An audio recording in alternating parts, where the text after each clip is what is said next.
Hello everybody, welcome to Snyder's Inc. And today we have got... Some of these videos are going to be a bit long, but this case has been one that's been intriguing me since I heard about it. And I have to get involved, I have to hear the whole story, and who better to give me the full context than our boy CoffeeZilla.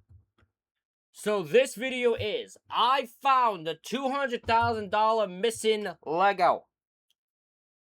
We are going to get into this whole thing. Ladies and gentlemen, hit the like button.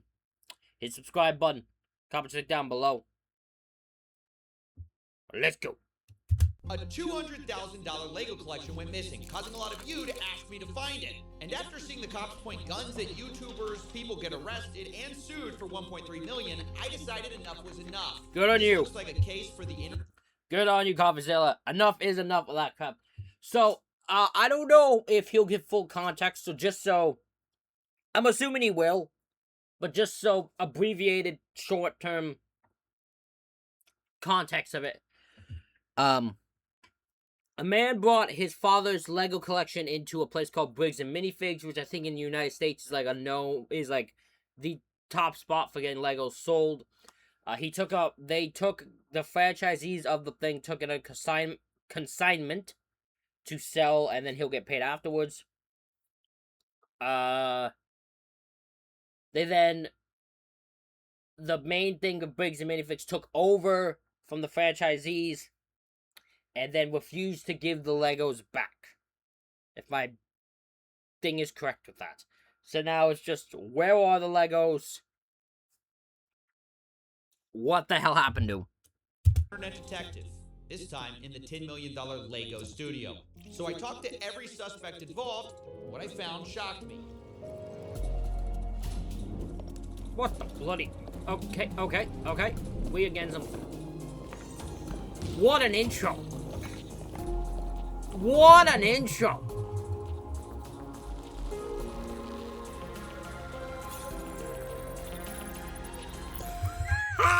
What an intro! That is awesome! That's the first time I've seen that! That is awesome! What an intro!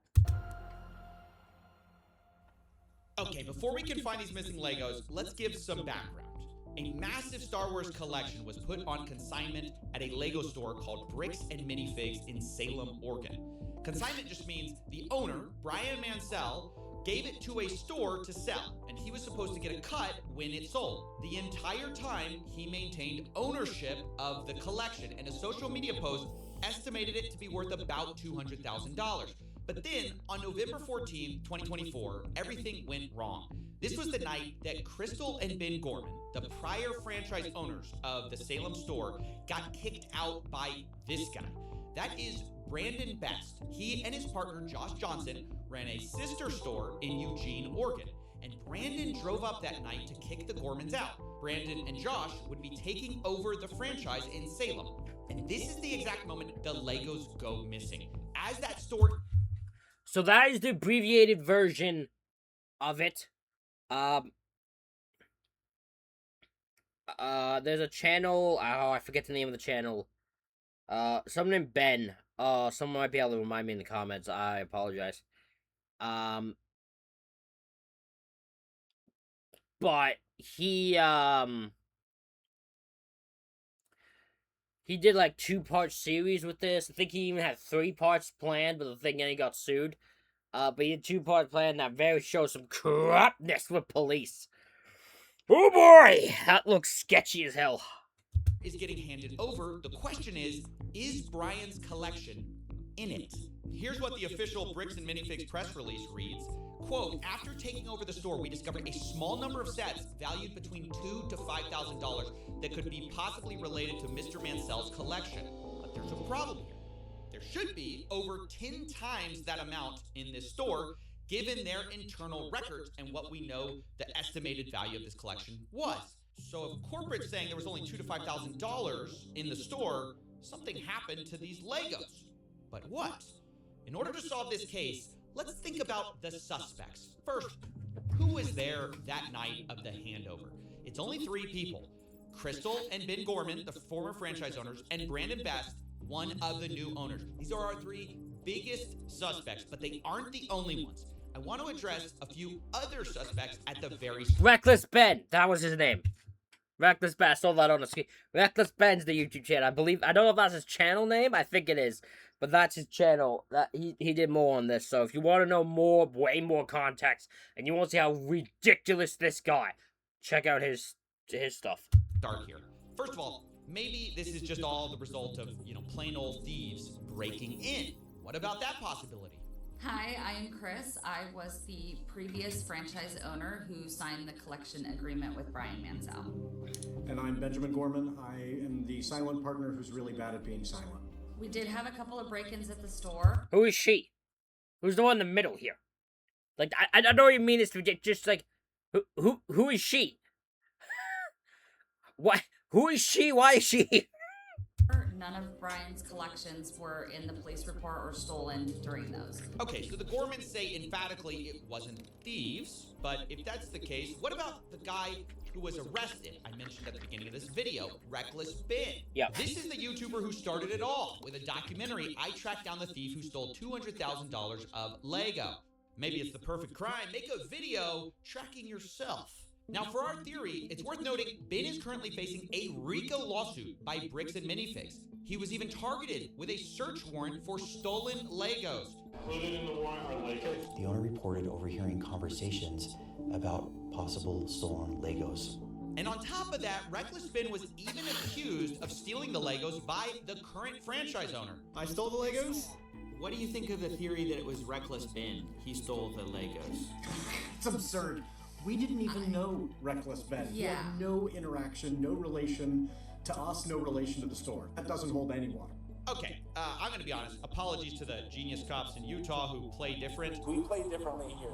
But I don't believe that Reckless Ben stole the Lego, mostly because he couldn't. He just wasn't there that night, and I don't even think he knew about these Legos. But who does Ben suspect is holding the Legos since he did this whole documentary series? The guy who runs the entire company, Ammon McNeff, he I'm gonna be honest. Yeah, like Ben having them would be a mega absolute twist in this tale.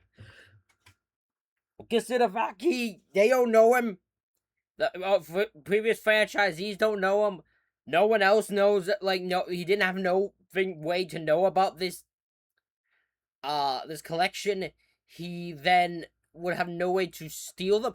It feels like there'd have to be such a mega ridiculousness for it to be Reckless Ben. came out to talk to us. So what's going on? So you guys are holding some of our Legos? No, we're not. You're not? No. Is that a lie? No. That's a lie.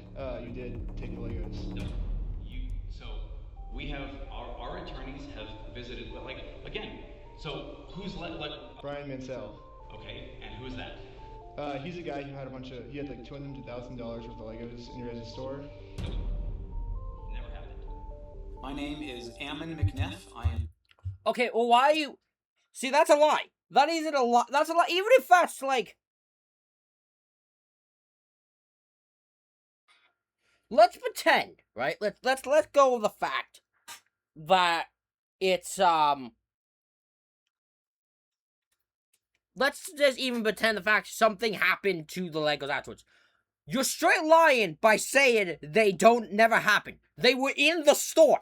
That is, like, confirmed. Why would you lie about that? That is an obvious thing that can be proven. The CEO of the Bricks and Minifigs brand. So my name is Matt McNeff. I'm the COO of Bricks and Minifigs. The people you just saw are the McNeff brothers. They agreed to speak with me to try to clear their name. I asked them, do they have the Legos? What I can tell you is that we don't have it. We've never had access to them. It seems to kind of go missing.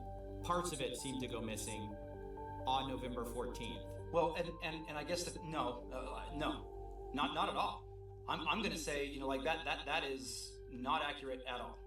Because So you think that the collection was in the store at the time or elsewhere? Elsewhere. When you look at Mansell's own words that he reiterated to a podcast. Jesus Christ, look at this mustache. I'm sorry, I kind of have to be like... Look, that is the most evil villain mustache in the history of human existence. No one should have a mustache like this guy. This is a human This is a cartoon character mustache right here that he literally is twirling. What the actual fuck? Last year, he explicitly stated to another podcaster the sets were moved off-site for security. The collection will not be stored on site after hours for security reasons, and after Sunday, the sets will be available for purchase but stored elsewhere. Now, one thing that's been a big subject of the Bricks and Minifigs kind of story is, hey, there are these off-site locations. Can you address what that is? Is that true? So the off-site location in the letter that that corporate is referring to is the original press release that we released when we were launching the collection. In that press release, because we had previous break-ins, I specifically included the location that after this weekend, those Legos would be stored off-site to deter any future thefts. They were briefly stored off-site after that launch weekend while I bought safes for the back room, and then they were moved back into the store. Okay, so for most of the time, the sets were in the store after y'all got the safes in. Yeah. Exactly. Yeah. Okay, so That adds up. Yeah, that adds up. I mean, I could rationalize that thought process. Yeah, that adds up to me. You're like, hey, we're not just gonna leave this collection out and about, so you took them off-site, bought some safes. Then when you bought the safes, you put them in there, and that was that. Okay, yeah, that adds up to me. Ammon McNeff suspects that a lot of the Legos weren't there that night. And then on the other hand, we just heard from Crystal and Ben Gorman explaining the off-site story, saying that later they no longer used those off-site locations. But what do we really know about the Gormans? They are the former franchise owners after all. I mean, shouldn't we be suspicious of everyone? They're one of our key suspects. They were there the night we lost Brian's collection. They were the creators of the consignment deal after all. And one group in particular is pointing their finger at them very hard. It's the McNeffs who say they were behind on payments. We started getting calls from the landlord letting us know that Crystal was behind on the lease payments at the location. We had also gotten a couple of notices from some of our vendor partners that bills had not been paid by the store. And so we felt pretty strongly that there was going to be a risk of her just, like attempting to file bankruptcy, doing some of these other types of things, which we've had franchisees do in the past, and that's problematic. So that's why we sent him up there to take some video footage. So we needed to just be prepared if we needed to do a hostile takeover, which can happen in franchising, where a franchise owner just kind of tries to steal inventory and do some different things that way. Okay, so Bricks and Minifig's story is that they were worried about the Gormans skipping town, so they sent Brandon Best as a secret shopper on October 24, 2024. This is weeks before the takeover. Brandon takes a video of the store condition in preparation for this handover, but at this point, Brandon does not announce himself to Crystal Gorman. Later, though, on November 14th, once again, the same concern about the Gorman stealing or theft was expressed by the McNeffs. Brandon was trying to make sure that they weren't taking things from the store, and so he was kind of trying to make sure that he wasn't putting things, like hiding things in the back, and that and while he was watching that, trying to make sure Ben wasn't grabbing stuff from the store and moving or doing anything along those lines, because he just got a weird feeling about the whole transition. She took at least one, if not more than one, cartfuls of things out to her car with her coat draped over it. So yeah, the McNeffs say, look, they don't trust the Gorman. That is a bold claim. That is a bold claim to make. That she had taken more than one cart full of product with her coat. Oh, so I'm going to assume she took the coat and put it over the cart? I assume? I guess? Why would she do that? Weird. And they explained it, even further. They said, hey, there's some issues in her past. She apparently has a retail theft and other criminal arrests on her record that we were not aware of. When was that? I don't know. This has been brought out by several people online now. Now look, that's a huge accusation to bring up, and so obviously I wanted to talk to the Gormans about it. They're like, she has a history of some type of burglary, theft. Oh my god. Wow. Yeah, that's what they're saying. Yeah. Oh. Well, yes. Well, You explain. know about this. Explain. Yeah, when I was 19 years old. How long ago is that? I am 45 now. So this was in 1999. This, something that happened 25 years ago, has no reflection and no bearing on what happened in the last 2 years, my management of the store, what happened the night corporate seized the store. It is another deflection, and it infuriates me. You're gonna try to publicly embarrass and shame me for somebody that was manipulated by local police departments when she was pregnant and 19 years old? Fuck you. That's my response to that.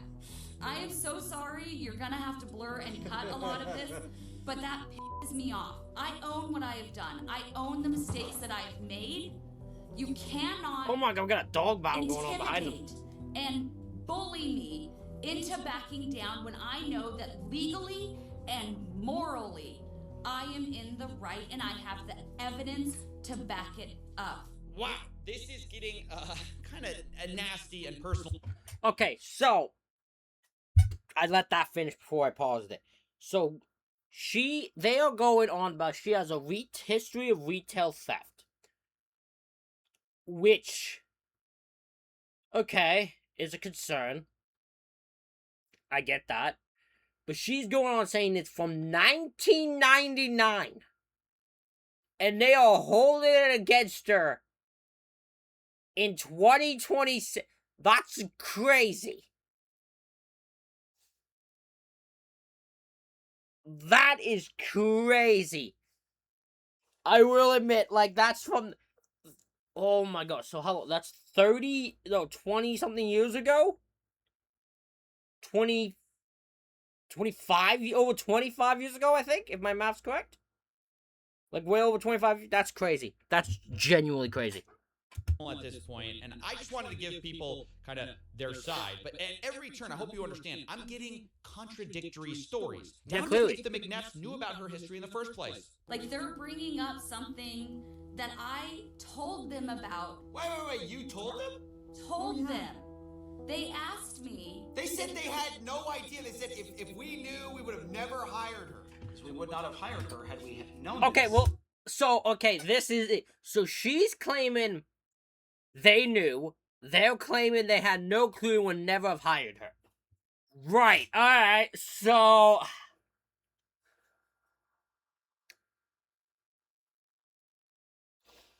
These are contradictory statements completely. I told them I had a record from when I was 18. There was a family issue that, and didn't go into all of the details, but they were like, that's so long ago, we're gonna hire you based on who you are now. Okay, I'm just gonna leave it there. You guys can make up your own mind. My point is, one side says up, the other says down, and it gets to the point both sides start hinting that they have photographic proof from the night of November 14th that proves the other side is lying. So I'm like, look, at this point, let's stop talking. Show me the Legos. Where I was told we are 100% have possession of photos that prove that the Gormans are lying, and then you guys are telling me we 100% have possession of photos that prove this side's lying. Who's gonna drop the photos first? I mean, I feel like someone just has to. Somebody's right here. Now, after a lot of convincing, both sides agreed to show me the photos. Corporate and... I was about to say, well, at this point, you can't be like... It's ludicrous to me, for either side, to be like, we have photographic proof that would silence this whole thing that proves they're there. And then go, we're not going to show you them, though. Like, that's just dumb. Why would you do that? So, thank God both are showing the photos, because if not, that makes you both look suspicious. The Gormans. In fact, I scheduled the calls to do this an hour apart from each other. But let's remember their positions for a second. The Gormans say whatever was left unsold of Brian's collection that was in that store spreadsheet was in Salem store the night of November 14th. Then you have corporate side. They say whatever was left that night was maybe $2,000 to $5,000 of Legos. The rest was either stolen by thieves, the Gormans, or held off-site. It was not in that store. And on both sides, there's a lot to lose here, right? You've got the Gormans, who basically have been insinuated to have been stealing. And for Josh and Brandon, too, the new franchise owners, there's a lot on the line. I reached out to Josh, and he told me, I think her pictures would only show a few sets and minifigs. I replied, so if I can prove that the Lego sets were in the store, that will prove Brandon was lying? Josh replies, if it shows something different, then yes, I will eat my words. So the stakes have been established. And let's see the evidence, starting with Matt McNeff. First, he showed me the video, October 24th, 2024, for a baseline of how the store looked. So this is the Salem Kaiser location, is that correct? Salem Kaiser location, yes. So is it fair to say I'm seeing quite a few Legos here? I mean, I'm seeing a store of Legos. You'd agree? There's a good amount of Lego on hand. This isn't what I would say is a well-stocked Bricks and Minifigs, but it's not terrible. It's I would say a little below average as far as overall stock. So now let's go to November 14th. Can you still see my screen? Yes, sir. Okay. So November 14th, when Brandon was in there. Wait, this is the day. This is like the big day. This is the day. Hold on, I gotta hurt myself emotionally for this. Okay. This is a big deal. This is D-Day. This is the big moment. This is Brandon takes over the store. We don't know where the Legos are after this moment. We don't know where the Legos are after this moment. And I want to point out again that we've had this for a while. We haven't this is the first time we've shown this publicly. We've been waiting for our attorneys to give us the approval to say, hey, this is okay now to share in this capacity. So we'll go through these pictures. It is insane to me how much people like even the McNeffs and all that just trust CoffeeZilla. Right? And I'm not saying this to be bad. It shows how great he is at his fucking job that everyone trusts him. They know he's just trying to point out. He knows he's just trying to get answers to this. That's all he's trying to do. He's not blaming either side. He just wants answers to this situation.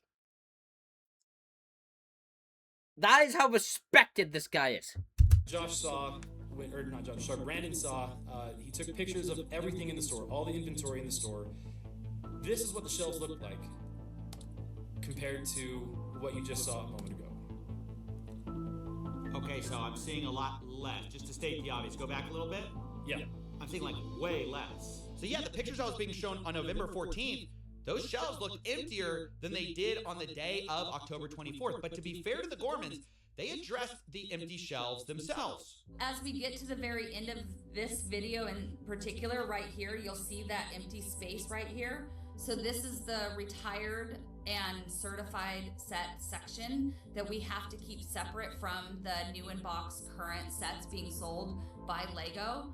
All those empty spaces up there were the sets that we had on display during the day from Brian's collection that every night when the store closed, we pulled off and put back into the safe and then put back out in the morning. So when they say, see, there's empty space on the shelves, yeah, because we put them in safes at night to keep them safe. Because we have giant windows. Yeah, it's an...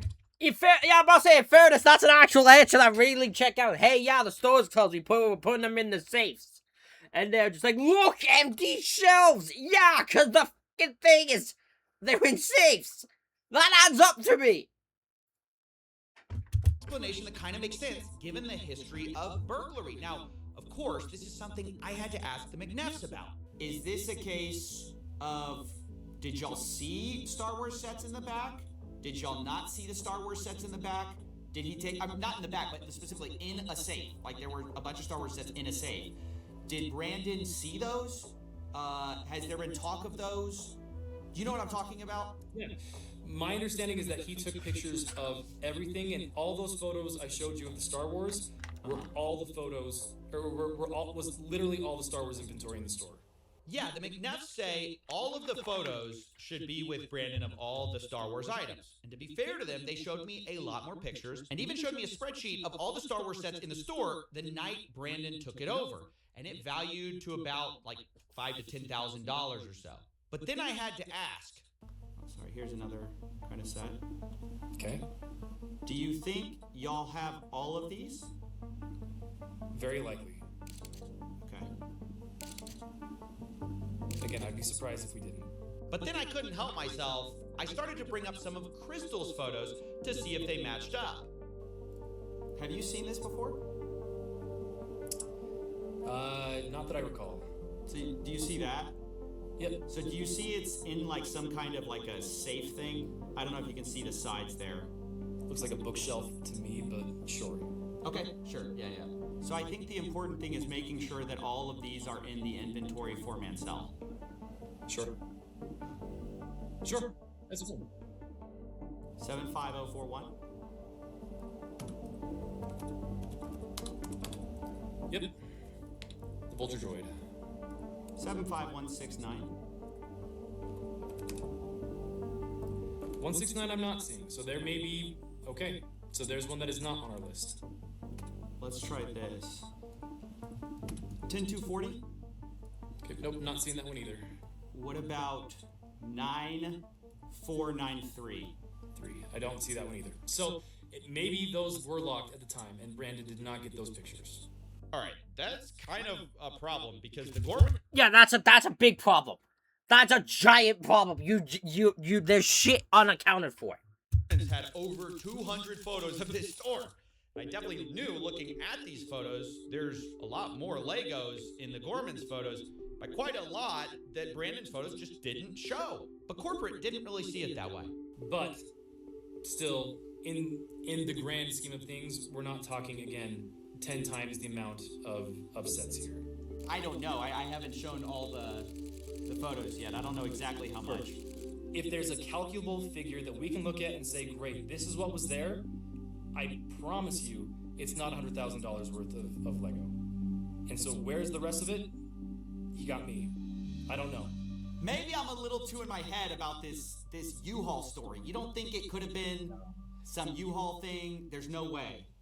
Oh, yeah. Have we talked about the U-Haul yet? We have not. Talk about the U-Haul for a second. This is another one of those things that was like really disputed between the two parties. Was this U-Haul that supposedly was driven up to the store the night of the takeover? So when Brandon came to the store that night, he was driving a U-Haul truck.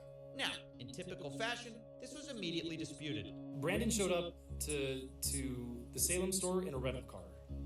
When he came to get the keys from Crystal, he was there in a rental car, not in a U-Haul. It wasn't until after he told me he was taking the keys and locking me out that I really kind of paid attention to the fact that he had a large, not the small, the large U-Haul truck. So yeah, I just kept hearing about this U-Haul truck. Now, why is it significant, U-Haul or not? Well, one, a U-Haul truck can fit a lot of Legos, but the big reason it mattered to me was because I was actually called by an ex-employee of the Bricks and Minifig store in Eugene, Oregon. Oh? That's the one that Brandon and Josh own. And he told me something very interesting. I'm a former employee, started in 2024, and I was working under the old manager Brian, who sold the store to Brandon as Josh. What store was this? Bricks and Minifigs where? Okay, now what did you see that made you want to talk to me?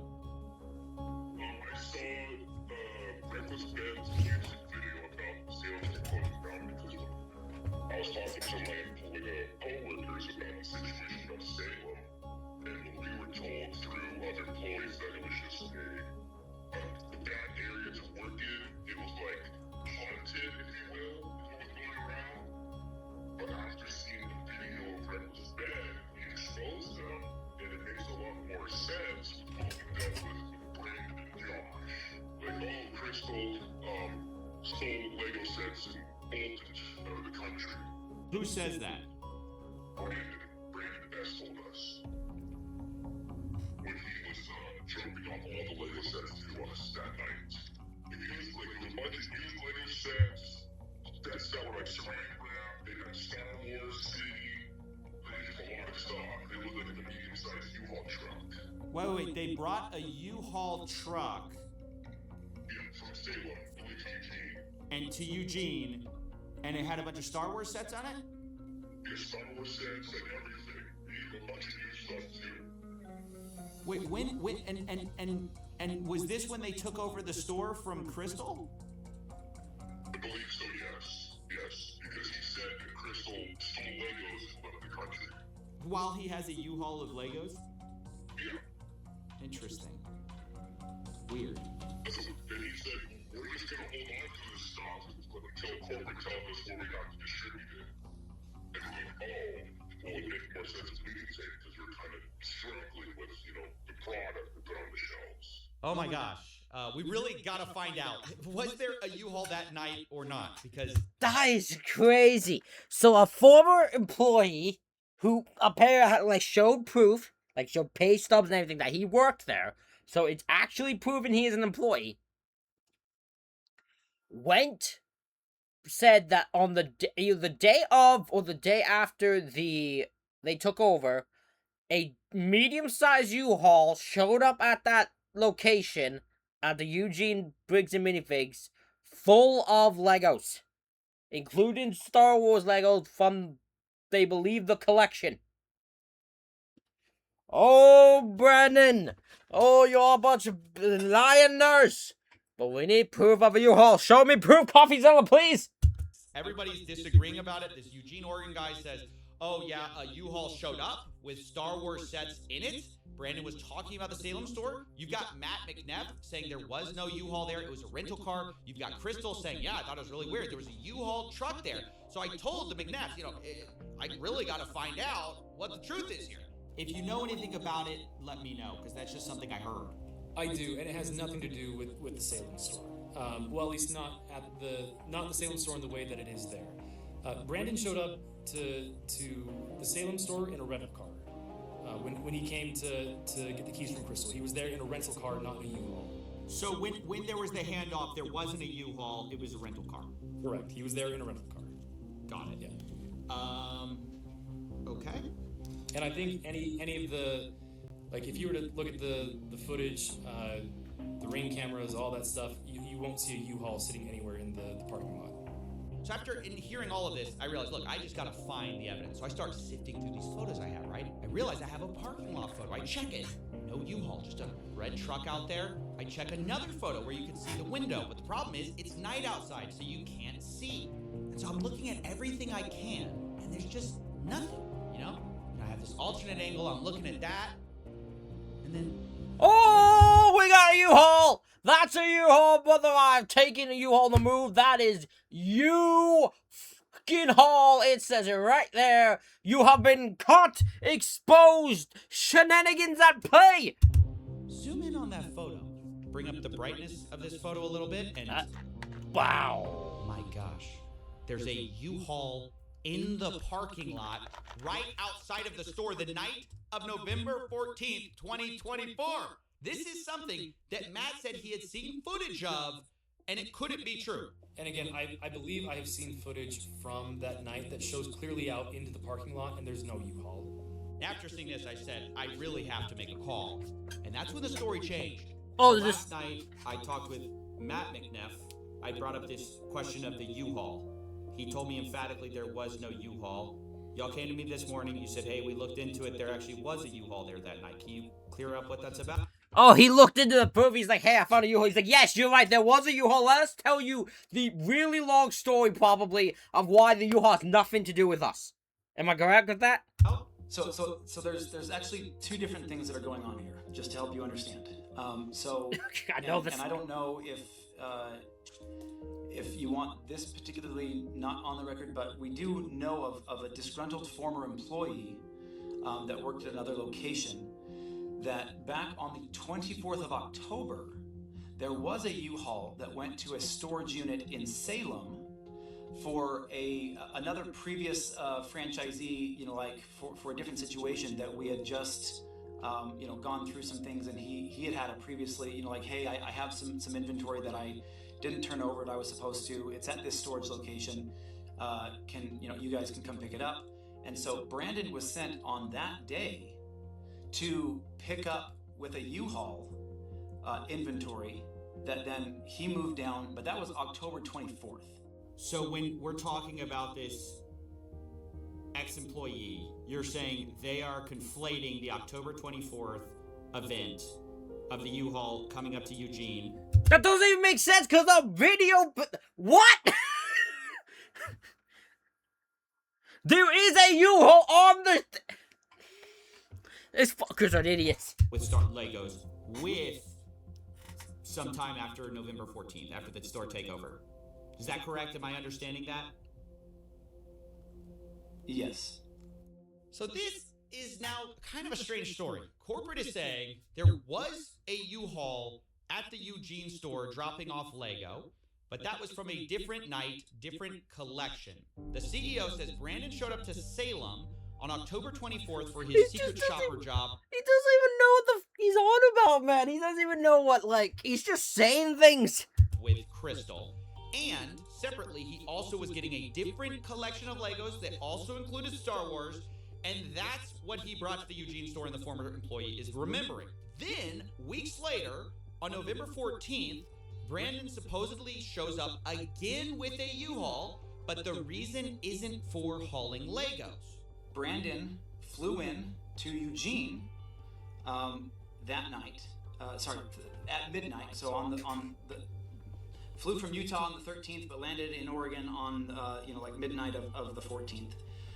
Went and got a rental truck, and then went and stayed at a trailer that had previously been moved up there in anticipation of, meaning a camper trailer, in anticipation of the potential hostile takeover previously. Is that why he had a U-Haul? Is that the reason he had a U-Haul was for this camper, or what's going on with the? Yes. So then what happens is he takes his rental vehicle truck, and he tries to connect the trailer, the camping trailer, to that truck, and it's not rated for that particular weight, and he realized, oh crap. He called around and found that U-Haul had a rating for one of their box trucks, and so he grabbed that, went and got it at 10 a.m. on the 14th, and so he then went and hooked that trailer up to the camping trailer to a U-Haul, drove that trailer down to another location where he could set up the camping trailer in Salem, dropped off the camper trailer, and then he arrived in a U-Haul to the Salem store, and then went in, said hi to Crystal, and then as she was leaving, the door shuts, and so he locks it, calls the locksmith, takes him a while. So this is where we got a liar. This is why you have a liar. This is when you know he's lying. The main thing you will learn about a liar is they over-explain. They over-explain. They tell you everything. They will over-add every amount of details they can. Because in their mind, the longer they talk and the more they add to it, in their mind, the more credible it is. In reality, it just makes you more suspicious. Because the more details they add, the easier it is to debunk. To finish up the changing of the locks. Brandon at this point is pretty exhausted, so and he has an hour drive back to Eugene to drop off the rental truck. So he drops it off at midnight or 1 o'clock, something like that. Grabs the rental truck and then heads back up to the camper trailer in Salem, and then it's probably gets in at around 2 or 3 in the morning. Spends a couple of, gets that's a little bit of sleep before he has to head back to the store at 9 a.m. before the other employees get there. The timeline that is trying to be portrayed just makes absolutely zero sense. Okay, so I asked, obviously, for documentation of all of this from Brandon, and here's what I got. First, the U-Haul contract on November 14th. This checks out what we already know. Then I got sent a photo, the last one Brandon took in the Salem store, dated 9:44 p.m., where you can see what looks like the inside of a bird cage that the Gormans had. And lastly, I was sent a photo Brandon took of the mileage in the U-Haul as he dropped it back off at the rental place on November 15th, 12:41 a.m. Now, the time gap there is about 3 hours between the last photo in Salem to dropping the U-Haul off, which is a bit of a problem for our timeline. Yeah, it took like 4 hours. I mean, I worked till like 11 o'clock, and I'm like, I gotta get up early for, my other job. You moved 4 hours of Legos out of this truck. Yeah. Alright, so as weird as this U-Haul thing is, the timeline just doesn't fit, to be honest. If it took 4 hours to unload, you can't also drive to another city, load and unload, and drop off the U-Haul in that time. But still, even if this is true, it's pretty weird, and it's one of the most bizarre stories I've ever heard, to have a U-Haul thing back to back. One of the times you're picking up Legos, the other time you're not, you're taking a camper. Nevertheless, without more proof, we kind of have to move on to another theory of how to find these missing Legos. Yeah. This time, let's take the photographs that we have and reconstruct what was in the night on November 14th. Remember, that's the moment we lost the Lego. And this time, we're going to combine it with two more things.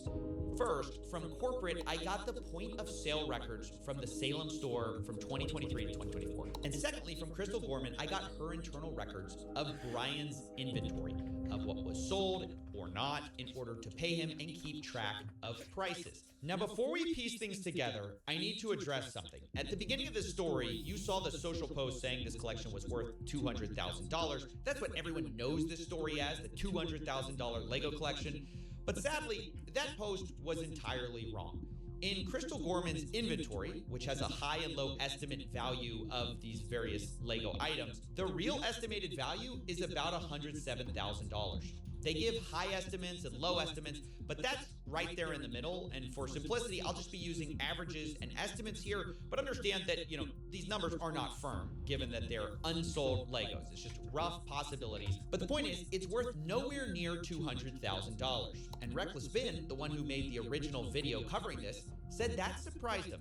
Yeah, this entire time, literally every single person's been telling me there were $200,000. Like, that's how much, you could sell these sets for. My original assessment of about $200,000 was going up to his father's house and looking in 3 different rooms with all the sets. It was before I'd actually gone through and had set numbers and done an actual evaluation. I looked at it and went based on as things progressed and as I started to delve more into the actual inventory and evaluating it, that number changed. But we put out the press release well in advance of the event itself, so that press release went out before I had those full numbers. So we went, this is a nice, even.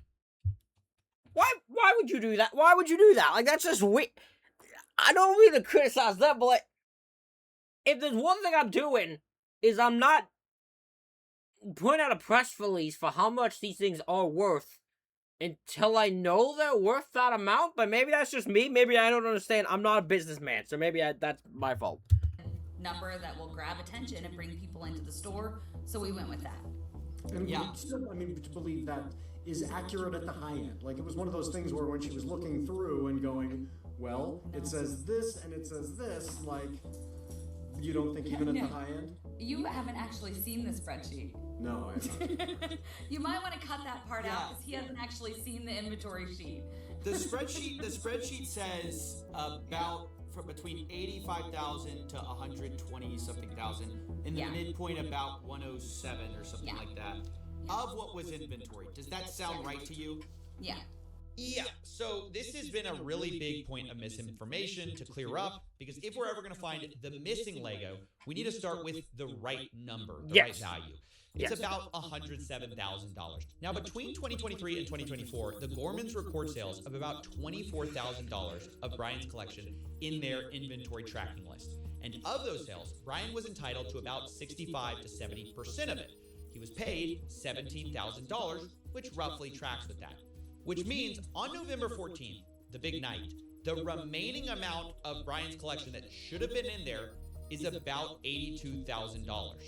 Now, it doesn't take a genius to realize this is a very different number than corporate provided. Yeah, I'd say. Only $2,000 to $5,000 of it linked to Brian. And later they said they only found $13,000 to $15,000 in total Lego Star Wars. So you're talking maybe $11,000 to $15,000 total Star Wars, and that's all Star Wars inventory in the whole store. So that's the corporate side of the story, but I didn't want to take their word for it. So I went through Crystal's photos myself, which she shared with me, and hired people to go through and hand tag the Star Wars Legos that were in these photos. We looked through over 200 plus photos. You all have, that is crazy. I would never have the ability to do that. To go through 200 photos and air tag every single one of them? No, don't have that in me. Multiple videos and matched what we saw with Brian's collection. In the end, I ended up with about $21,000 of Legos matching Brian's collection that can be proven to be in the store. That's a gap still. 14th. Now, to state the obvious, that's about 3 to 5 times what corporate estimated, at least on their press release. Now, yes, there are inherent errors in these estimates. Maybe we picked up some Lego that matched Brian's collection, but wasn't Brian's. But even though this is a bigger number than corporate said, I have to admit, even with pretty generous assumptions being made, there's still a huge gap. Yeah. About $61,000 here that I just couldn't find. But then I learned Brian had made a special side deal with MNR Productions, who had recently purchased some Legos from him. And this is where it starts to get messy. So these are the pictures that MNR Productions sent me, looking at the Lego that Brian sold him. This was stuff reportedly in storage, and it's interesting because of an early inventory list which had a column called Location that Crystal used, and it listed a lot of the Star Wars items as being located in what they called storage. Now, previously I was told that all of the stuff in storage was put back in the store, but there's a bunch that's on this list that I can't find in the store that seem to appear in these pictures. Now, I've been assured, by the way, that most of these Legos were not part of the inventory spreadsheet. They were never given to Bricks and Minifigs. This is a separate part of the collection, but I did a check, and 100% of the items that match the Brian collection inventory just so happened to be listed with a location of storage.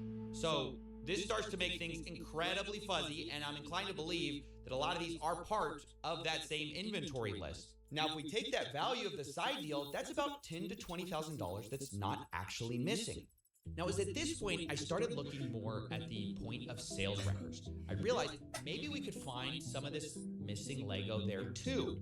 So this is from the Salem internal store records. Like, I guess this is what is entered when someone does a sale, and it's everything from September 2023 to November 2024 of Star Wars anything. And by the way, before we continue, yes, this is all a lot of work. If you want to, please support us on Patreon. That's how this show gets made. But anyways, according to the... I will keep that. Support him on Patreon.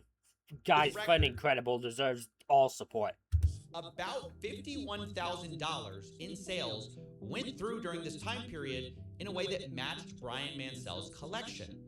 Now, that really worried me because Crystal's inventory list showed only $24,000 in sales for Brian, and Brian was only paid for that amount. But suddenly, I remembered back to a time when I spoke to Crystal, and I asked how much was sold prior to the takeover. Which is something similar from what you told me, Crystal. Yeah. You told me, hey, it was about 50-something thousand. Yeah.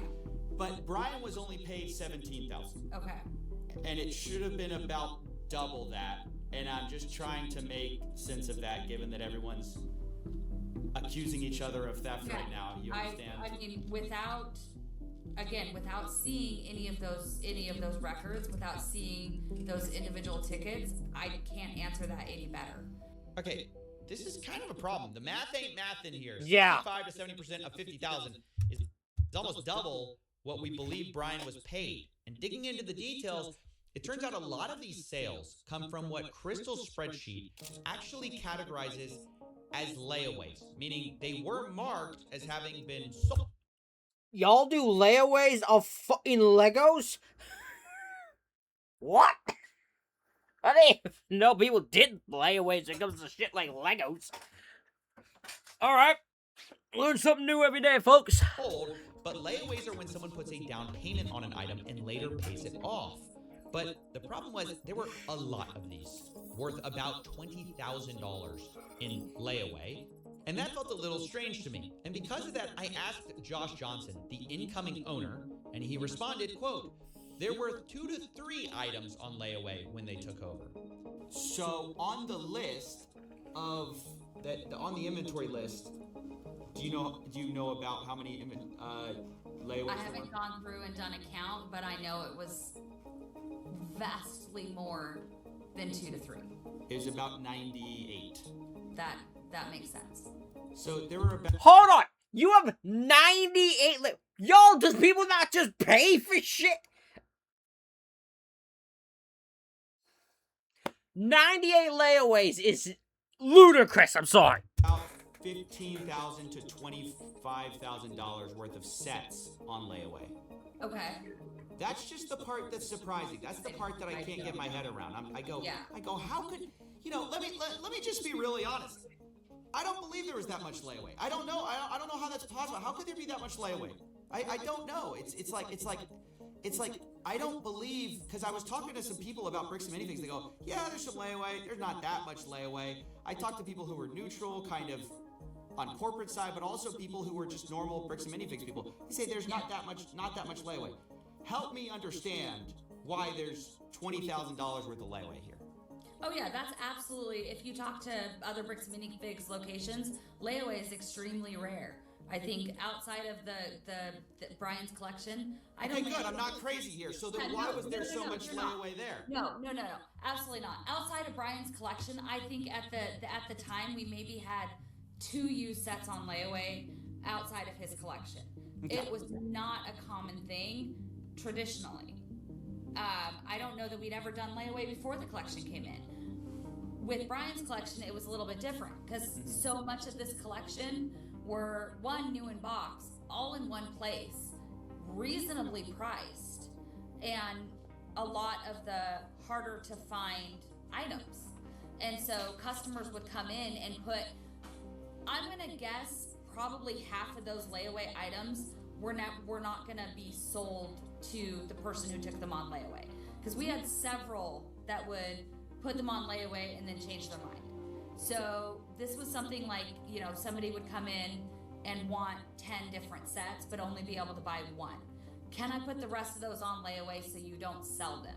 I'll pay $10 to put these sets on layaway. Traditionally with layaway, we would ask for 10% down. They'd have 30 days to make their next payment, or we'd refund the layaway amount and then put it back on the shelf. Because this collection was the collection it was, and I wanted to give these people the opportunity to, to get these sets, we were a lot more generous with how long and the amount of payments that people could make towards the layaway. So a lot of these, we had several of them. I think one of the Ewok villages, we put on layaway 4 different times, and then it came off of layaway and back on layaway and then off and then sold. So a lot of these would have gone on. That's terribly done. I feel like that's terribly business-wise. Should not have that many things on layaway that many times. Like 90-something things on layaway is ludicrous. And off of layaway and then back out on the shelf. That's just crazy. Depending on the person who was putting it on layaway. That was completely unique to this collection. So look, I'll be honest. I don't trust Josh Johnson, but something is weird here. So a lot of these are, look at this. It says POS final sale price, but it's listed as a layaway, but it's sold for $5.99. Yeah. Because it matches with the store sale price. Okay. So were they on layaway? Were they accidentally marked layaway on the spreadsheet? What's going on there? I mean, without seeing the actual sales ticket and seeing what else, what items were sold together, what else was sold with it, I can't actually see the sales ticket. We had several layaway items in which customers were putting multiple things on layaway, paying for most of one item, and then, or they were buying, 8 different things together, and then putting all of them on layaway and making payments on multiple items at the same time. Our Ewok Village was one of those cases. At some point he had, I think, 8 or 9 different items on layaway. So they'd come in and make a payment for a bulk payment. Y'all are reckless with layaway. I'm sorry. I feel like this is a terrible way of doing layaways. I feel like these are 2 people who do not understand how layaways even work at this point. But maybe, again, I'm not a businessman, so maybe someone's going to comment, but actually it's perfect sense layaway-wise. Maybe it does. It just sounds ludicrous to me. I've got 800 things on layaway. I'm going to make $100 on my payment. One customer in particular would do that, and then when he'd gotten up high enough to pay for 1 set, we'd pull that set out, mark it as sold. So without seeing the actual tickets and my layaway records, I cannot answer a question any clearer than that. But I even found more than that in this POS data. I also found about $10,000 in sales that matched Brian's collection that were not marked as sold under this inventory spreadsheet. Some of our things that were not found were explained by the POS system because they were found in the POS system as being sold. So like they weren't marked on the spreadsheet, but they were marked as sold via the POS system. And this is about $10,000 worth of Lego that basically were matched. Huh.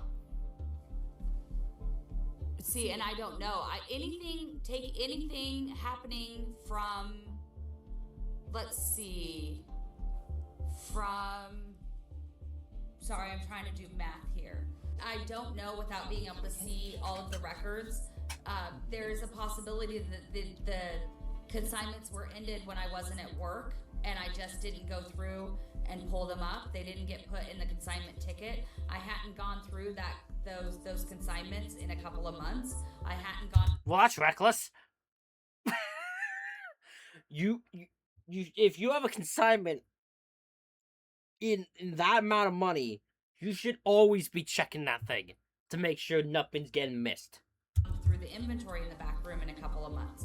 So it is entirely possible there were sales that were finished that I never clocked as being finished. I don't know that without going through and actually seeing it. But you're saying it's possible stuff was sold, not updated on this inventory list. It's entirely possible that stuff did not get updated on my spreadsheet. I'm not going to sit here and claim it's not possible. It's possible I missed things. So where does this leave us? I know some people are jumping to conclusions here, but I must remind you that on the night of November 14th, 2024, Crystal Gorman was concerned about Brian getting paid or not getting paid. He has not been paying his percentage yet, and if I don't have the tickets, I won't know how much I need to pay. Okay. So Crystal, ultimately, that's a business thing and not necessarily yours. Brandon will take, he's taking on the business, he takes on all that consignment. So obviously, one could see that and say she was intending to reconcile with Brian. Maybe she hadn't gotten around to it. And of course, corporate will probably take a more cynical view of what she's doing by printing these receipts. But the point is, regardless of whose side you're on, I think we can all agree there's a lot of weird stuff here on all sides. I'd say normal stuff. Sure, maybe you can chalk some of this up to bad record keeping between the U-Haul, the layaway, the $20,000 in Lego sets that corporate called $2,000 to $5,000 that was there that night, the off-book deals. But even if we can't fully know 100%, what these weird things were about, I think they tell a story of what actually happened to Brian's collection. In a way, multiple people, I think, are kind of right, kind of wrong. The Gormans were correct that more of that collection was there that night of the takeover than previously thought. But corporate also alleged that some of it was offsite, and that appears to be partly true, although some of that is disputed, and it looks like, way more of the collection was sold and layaway than Brian was paid for. But all in all, there's a lot less missing than many people think, especially if your starting number is $200,000. I estimated, and I must emphasize, estimated with bad records, that there's only about $10,000 to $20,000 in Lego that isn't explained by one of these sources. This isn't to say Brian's been fully compensated. Much of this Brian wasn't paid for that I know of, so I estimate he's still out about $50,000 to $83,000. That's crazy. That needs to be fixed. I don't care who does it. Someone needs to fix that. Either Briggs and Minifigs or fucking franchisee, former owners or whoever. Someone needs to make this right, because that's fucked. For Lego, he wasn't compensated for.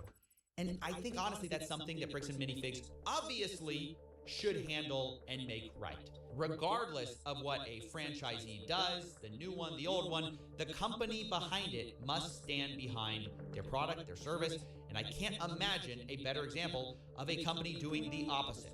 Unfortunately, Bricks and Minifigs has chosen to deflect and dodge responsibility at most opportunities and created a really awful customer experience that has snowballed into this crazy series of events. But instead of taking accountability for that, they've taken an aggressive legal strategy, which I told them personally was a horrible idea.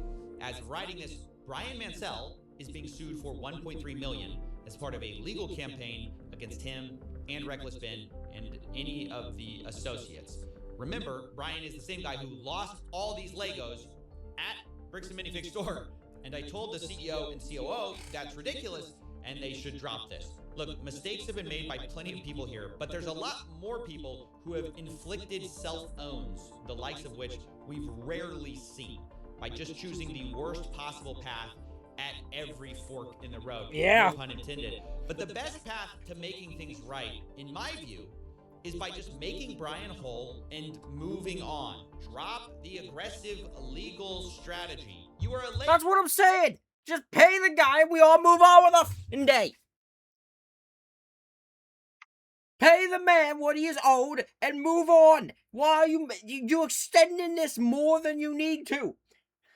The only reason Briggs and Minifigs are continuing this is because they want to not admit they did something wrong. It's okay to say someone fucked up here.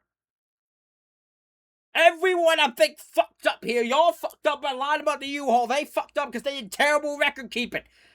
Everyone fucked up here.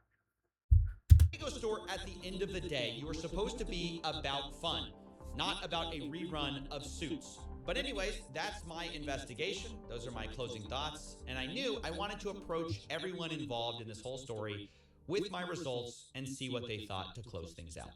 Does all that make sense to you? Because I'm showing everyone in this story and saying, hey, The thing are any of these numbers blowing your mind, or is any of this crazy to you? No, it's not crazy. But what's crazy, again, like, all the photo evidence that both sides have points to there being, sure, $20,000 worth of Lego in this of Star Wars Lego in the store that night, right?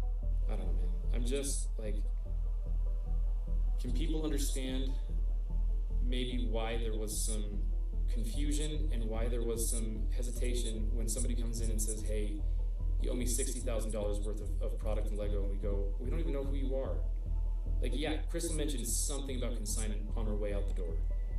And we go, sure, we'll get that figured out. But then the guy just walks in and demands $60,000 worth of Lego? Like, what am I supposed to do other than say, cool, show me, can you show me the proof? The problem is there's so much of a dispute on the timeline, and this is what's going to make this story so hard to tell, is like, they say, you guys are unreasonable. They tried, and eventually they gave up. But they say they tried and they were basically met with, like, unreasonable requests, things like that. So verification, documentation, is that unreasonable, you think? Well, I think they would say they provided the documentation, and you guys say you need more documentation. So I mean, that's kind of the right. A spread, like, I understand a spreadsheet and a contract are a good start. Yeah. Yeah, but we never got that. That was never sent to us at corporate, by the way. Y'all do have the spreadsheet though, yeah? That was shared online, but months after we asked for it.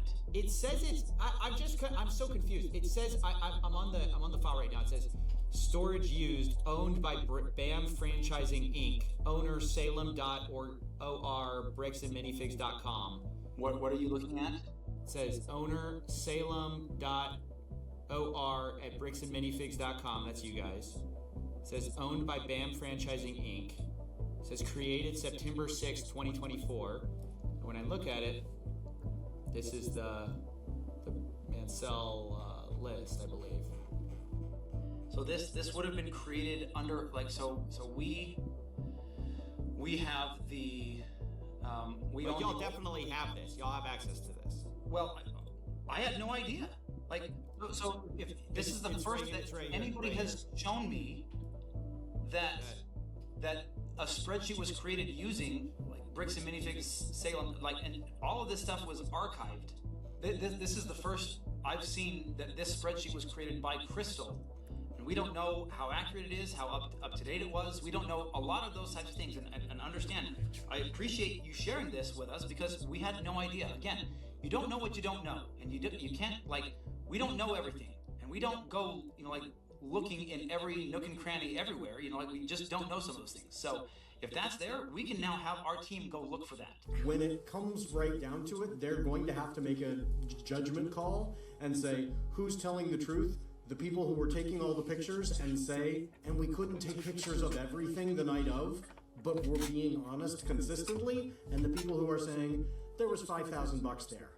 Really? Like, that makes no sense. We've got the evidence, and yes, there's a discrepancy. We acknowledge we did not take pictures of everything, but does that mean that the discrepancy is, oh, and therefore these missing, percentage, whatever that would be, 5%, is some magical other place? Or it was sitting there in the store and we didn't get pictures of it?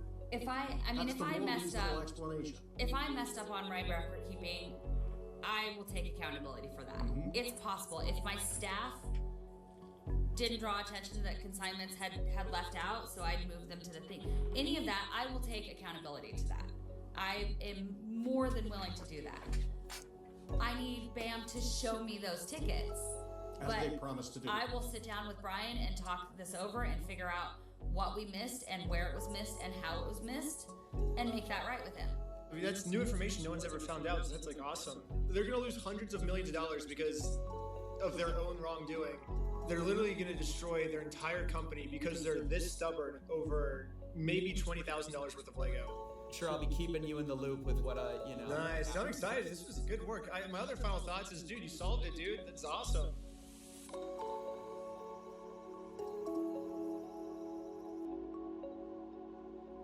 That's crazy.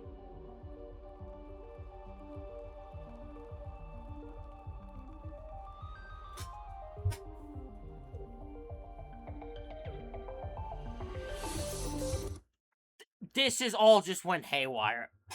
Ladies and gentlemen, let me know what you thought of this story and this crazy amount of thing. And if there's any new information I've missed from this, let me know. Hit the like button, hit subscribe button, comment your thing down below. Thank you all for watching. We'll see you all for the next one.